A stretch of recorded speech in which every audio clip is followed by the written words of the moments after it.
করার যে সার্কুলার হয়েছিল সার্কুলার যদি আরো অনেকে আবেদন করতো, আমরা যদি তাদেরকে আরো পুরস্কৃত করতে পারতাম অনেক ভালো লাগতো। তো তারপরেও আমাদের নারীদের অর্জন এখন অনেক কম নয়।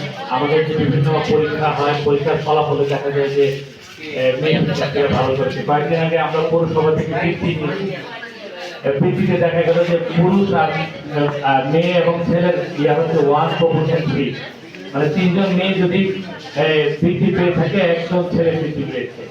মানে পড়ালেখার ক্ষেত্রে কিন্তু নারীরা অনেক এগিয়েছে, কিন্তু এখানে মূল সমস্যা হচ্ছে যে ইন্টারমিডিয়েট পড়ার পরে আর উচ্চ শিক্ষাতে নারীরা খুব বেশি যাচ্ছে না। আমাদের বর্তমানে আমাদের যে বিভিন্ন ইউনিভার্সিটিগুলি আছে, আপনি যদি আমাদের পাশে শাহজালাল বিশ্ববিদ্যালয় আছে, এখানে দেখবেন যে 20% প্রতি ক্লাসে 20% শিক্ষার্থী হচ্ছে নারী। ওয়ারেস জিপিএ 5 বা বিভিন্ন ক্যাটাগরিতে ইন্টারমিডিয়েট পর্যন্ত নারীদের যে অংশগ্রহণটা, এটা পরবর্তীতে থাকছে না। এটাও কিছু সামাজিক কারণ আছে। তো গত আইন শৃঙ্খলা মিটিংয়ে একটা আলোচনা এসেছিল যে আমাদের কোলাহলতে বাল্য বিবাহ অনেক বেড়েছে, প্রচুর বাল্য বিবাহ বেড়েছে। হয়তো বা এগুলি আমাদের মিডিয়াতে আসতেছে না বা আমাদের জনপ্রতিনিধির নজরে হয়তো বা কোনো কারণে আসতেছে না। তো এটা প্রমাণ করে যে আসলে নারীদের যে হঠাৎ করে এগিয়ে যাওয়া, আবার ওই বাল্য বিবাহের মাধ্যমে আবার পিছিয়ে যাচ্ছে। আমরা এই রিপোর্টটা পেয়েছি হাসপাতাল কর্তৃপক্ষের পক্ষ থেকে যে খুব দ্রুত বাল্য বিবাহ হচ্ছে এবং তারা দ্রুত মাতৃত্বের স্বাদ নেওয়ার জন্য বা বিভিন্ন কারণে ছোট বাচ্চা, অল্প বয়সে বাচ্চা হয়ে যাচ্ছে এবং তার জীবন ঝুঁকির মধ্যে পড়ে যাচ্ছে।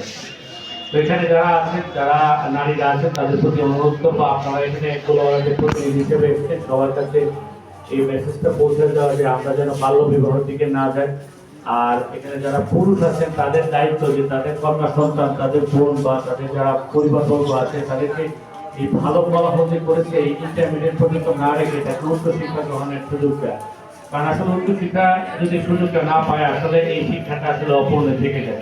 না হলে এত জিপিএ 5 এই এসএসসি এইচএসসিতে পাচ্ছে, কিন্তু অনার্স লেভেলে গিয়ে আর আমরা পাচ্ছি না কেন? কারণ হচ্ছে যে সামাজিক কারণে তারা পড়ালেখা আগাচ্ছে না এবং দ্রুত বিয়ে হয়ে যাচ্ছে।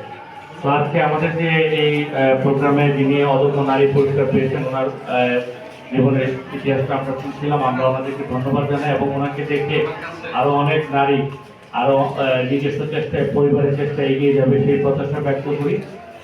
মহিলা বিষয়ক অফিসার এবং পৌরসভা কর্তৃপক্ষকে ধন্যবাদ জানাই এই অনুষ্ঠানটা আয়োজন করার জন্য। যারা দূর দূরান্ত থেকে এসেছেন এই নারী দিবসে, বেগম রোকেয়া দিবসে, তাদেরকে ধন্যবাদ জানিয়ে আমার বক্তব্য শেষ করছি। ধন্যবাদ। আসসালামু আলাইকুম। ধন্যবাদ।